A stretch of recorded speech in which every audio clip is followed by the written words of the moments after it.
नमस्कार, मैं हूँ आरती शर्मा। जैसे कि पूरे देश में चुनावों का माहौल इस तरीके से है कि परवान चढ़ा जा रहा है, जहाँ पर हर जगह चुनावों को लेकर अपनी अपनी बात हर कोई रख रहा है। चुनावों को लेकर इतनी चहल पहल है पूरे देश में। आज हम आपके सामने हैं, यहाँ पर चुनावों को लेकर ही हम कुछ चर्चा करेंगे, जो कि हम आपको रूबरू करवाएंगे इसी चुनाव को लेकर, जो कि हम आए हैं आज नागौर के डेगाना क्षेत्र में, जहां पर हम कुछ लोगों से बातचीत करेंगे और जानेंगे कि चुनावों को लेकर क्या प्रक्रिया है यहाँ के लोगों की। यहाँ के जो निर्दलीय उम्मीदवार है जो खड़े हुए हैं साथ के, हम उनके बारे में आपको बताएंगे।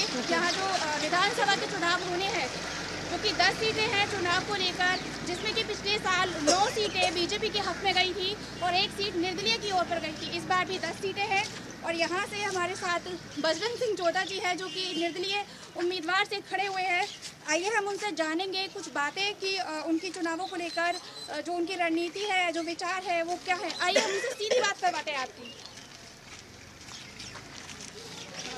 नमस्कार सर, आपकी चुनावों को लेकर जो रणनीति है उसके बारे में आपने मतलब क्या क्या योजनाएं तैयार की हुई है? योजनाएं तो 36 कौम के हर वर्ग के विकास के लिए डेगना विधानसभा क्षेत्र में आज तक किसी भी नेताओं ने सरकारी विकास कार्य करवाए हैं, लेकिन जनता के लिए, बेरोजगारों के रोजगार के लिए कोई कार्य नहीं किया। बेरोजगारों के रोजगार के लिए मैं ये कोशिश करूँगा और कोशिश ही क्या, बिल्कुल उस कोशिश को अंजाम दूंगा कि जो भी सरकारी ज़मीन है जिस क्षेत्र में हमारे डेगना क्षेत्र पड़ी है, उनको औद्योगिक क्षेत्र लगाऊंगा, प्राइवेट फैक्ट्री लेके आऊँगा और यहाँ के डेगना के बेरोजगारों को रोजगार दिलवाऊंगा। ये मेरी प्राथमिकता रहेगी।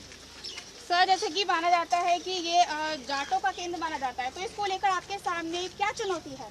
कोई चुनौती नहीं है। ये इस बार कोई जातिवाद का चुनाव नहीं है, 36 कौम का चुनाव है। जाट समाज में भी नाराजगी है।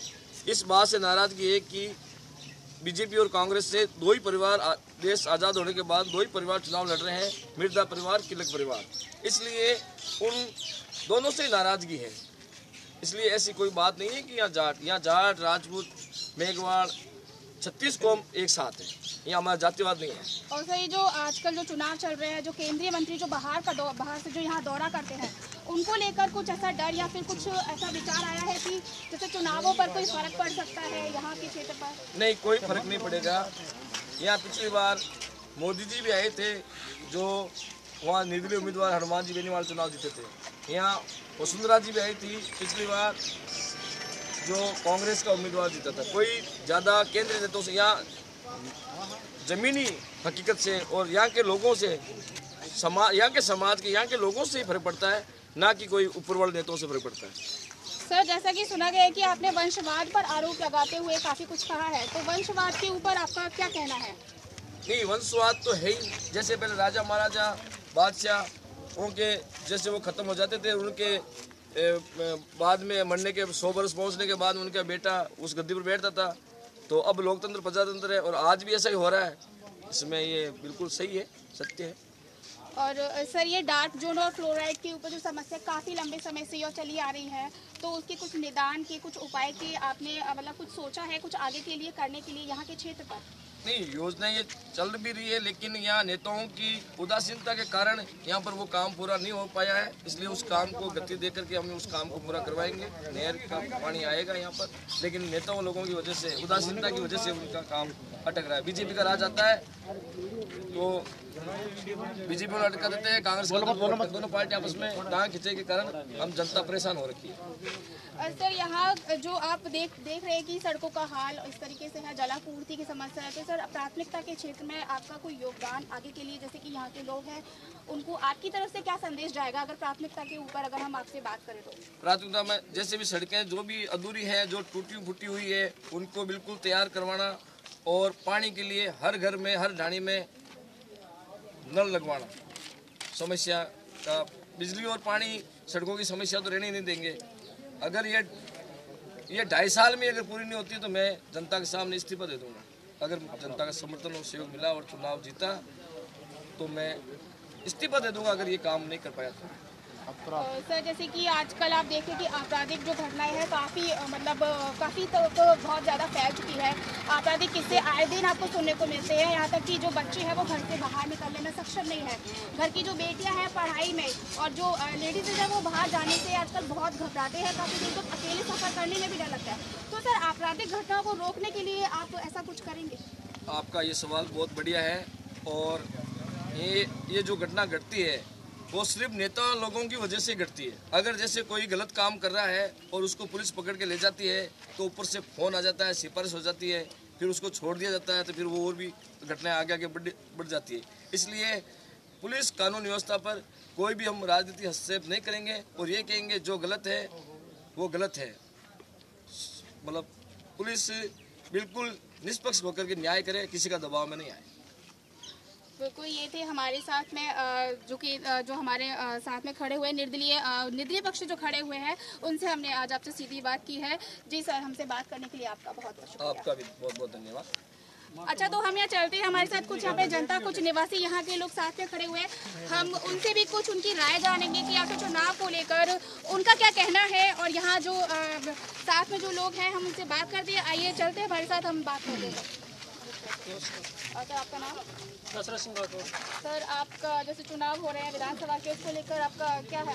मेरा यही राय है कि जो अपना डेंगना विधानसभा क्षेत्र है, इसमें जो वंशवाद की राजनीति, हम 36 कौम के लोग बजरंग सिंह जी के साथ में वंशवाद की राजनीति मिटाएंगे। यहाँ के विकास के मुद्दे बहुत ही कमज़ोर रहे हैं। यहाँ की सड़कें टूटी हुई है, यहाँ का विकास कमज़ोर है, पानी की व्यवस्था कमज़ोर है, फ्लोराइड है, बिजली की व्यवस्था कमज़ोर है। और यहाँ पर जो अत्याचार, शोषण और जो बीजेपी का राज है, इसमें बहुत ज़्यादा गुंडागर्दी बढ़ी है। नाम पूछ लिया स्टार्टिंग में अगर। अच्छा, हम और भी जानेंगे। यहाँ पर कुछ हमारे और भी खड़े हुए हैं साथ के सहयोगी, उनसे हम बात करते हैं। हाँ जी, हमारे साथ जो है पीछे आम जनता है, उनसे भी हम कुछ राय जानेंगे। हाँ सर, आपका नाम? सर, आपके क्या विचार हैं चुनावी माहौल को देखते हुए? आप क्या एक्सपेक्ट करते हैं कि देता हो तो कैसा हो और आगे जो कार्य हो?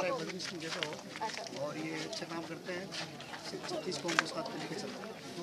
तो आप तो ये थे हमारे साथ में। हम और चलते हैं और किसी और लोगों से हम बातचीत करते हैं और जानते हैं कि उनके क्या विचार हैं इस चुनावी माहौल को देखते हुए। आपका नाम सर? मेरा नाम सिकंदर अली, तेलियों का बास का रहने वाला हूँ और हम 36 कौम बजरंग सिंह के साथ हैं और बजरंग सिंह का हम सहयोग करते हैं और हमारा एक ही संघर्ष है, बजरंग सिंह हमारा चुनाव।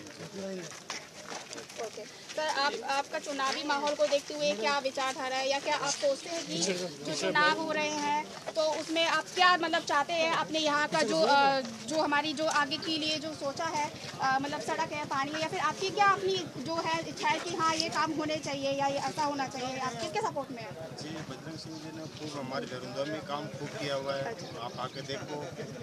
और हर विकास किया है, उनके जेब से पैसे लगा के पौध भी बनाए हुए हैं हमारे। आप जाके देखो, हमारे तक जाके गांव में पूछ लो। और जैसे ये जीत गए तो सारे विकास कराते हैं। तो सर, आपका नाम? जी, मेरा नाम अनिल कुमार शास्त्री है। सर, ये जो विधानसभा के जो चुनाव हो रहे हैं, इनको लेकर आपकी क्या राय है और आप ऐसा क्या बदलाव चाहते हो इस चुनावों को लेकर? देखिए, अपने भारत देश आज़ाद होने के बाद डेंगना सीट है जो, यहाँ पर किलक परिवार और मिर्जा परिवार, इनका ही शासन रहा है। तो हम इस बार ये चाहते हैं कि इस बार निर्दलीय की कोई सीट निकले। तो हम बजरंग सिंह जोधा के साथ हैं और हम ये उम्मीद करते हैं कि ये सीट पर इनका है जो दावेदार अच्छा है और 36 कौम का यहाँ पर इनका दावेदारी अच्छी है, प्रबल है। हम ये चाहते हैं कि हम सभी ये चाहते हैं, 36 कौम ये चाहती है कि इनके साथ हम रहें और ये विजयी होए अच्छे वोटों के साथ। बजरंग सिंह जोधा जिंदाबाद। 36 कौम का नारा है, बजरंग सिंह हमारा है। जैसे कि यहाँ पर देखते ही बनता है कि लोग नारे लगा रहे हैं और जय जयकार करे जा रहे हैं। 36 कौम का नारा है, बजरंग सिंह हमारा है। 36 कौम का नारा है, बजरंग सिंह हमारा है।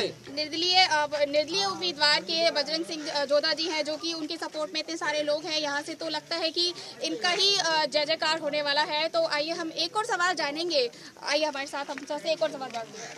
सर जैसे कि आपके साथ में विपक्ष में जो राजपूत नेता एक और साथ में खड़े हुए हैं, तो उनको लेकर आपने कुछ मतलब तैयार किया है या कैसा लगता है आपको, जैसे कि वो साथ में वो हमारे समाज के हैं, मोहन सिंह जी संधू साहब।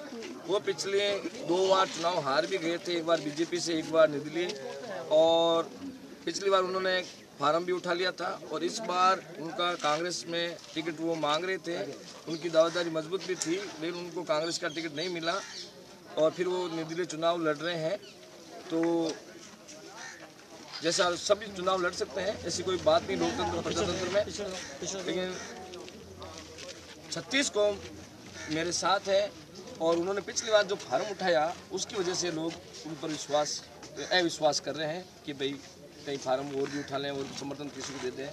ऐसा भी सुनने में आया है कि शायद वो कांग्रेस को समर्थन दे सकते हैं, लेकिन अफवाहें चल रही हैं, लेकिन ऐसी कोई बात नहीं है। हमारे समाज के वो अच्छे व्यक्ति हैं, लेकिन चुनाव ये 36 कौम का जिसको साथ रहेगा वही चुनाव जीतेगा, किसी एक समाज से कोई चुनाव नहीं जीत सकता। सर आप ये इस बार मतलब सुनने में है कि आप तीसरी बार खड़े हुए हैं, तो ये आपका भी चौथी बार मैं फर्स्ट बार खड़ा हूँ। अच्छा, मैं पहली बार खड़ा हूँ, मोहन सिंह चौथी बार।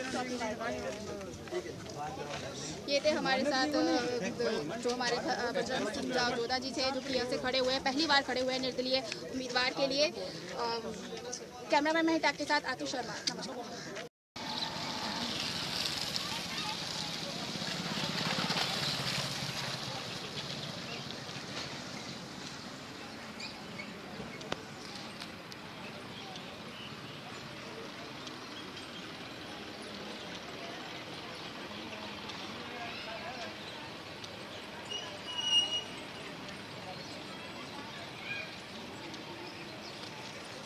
चला यहाँ पर कुछ ऐसे भी हैं जो कि किसान जो अपनी समस्या को आगे लेकर आए हैं, तो हम उन किसानों के पास भी चलते हैं और उनकी समस्याओं के निदान के उपाय ढूंढते हैं, उनसे बात करते हैं कि आखिर उनकी समस्याएं हैं क्या। आइए हम चलते हैं कुछ यहाँ के किसानों के पास। हाँ सर नमस्ते, आपका नाम क्या है? हमारा नाम किशन सिंह जी। अब जो किसानों को माल है नहीं, जब है नहीं किसी पार्टी हो, चाहे कांग्रेस हो, चाहे जनता दल हो, चाहे बीजेपी हो, बीजेपी हो, किसी पार्टी हो, पार्टी मान मतलब को नहीं। आज किसानों माल पड़े रहे, एक मजदूर 1000 रुपया मांगे, आज महंगाई पाव पड़े, आज 3500 रुपया पड़े, दाल चावल नहीं पड़े, सही बात बोल रहे हैं, और माल बिके को नहीं, रिश्वत चाल है, क्या फलान के साथ में रिश्वत दो सर, रिश्वत कौन देवा। अच्छा एक आधार कार्ड बनाना है, जगह एक कागज का 1000 रुपया पड़े।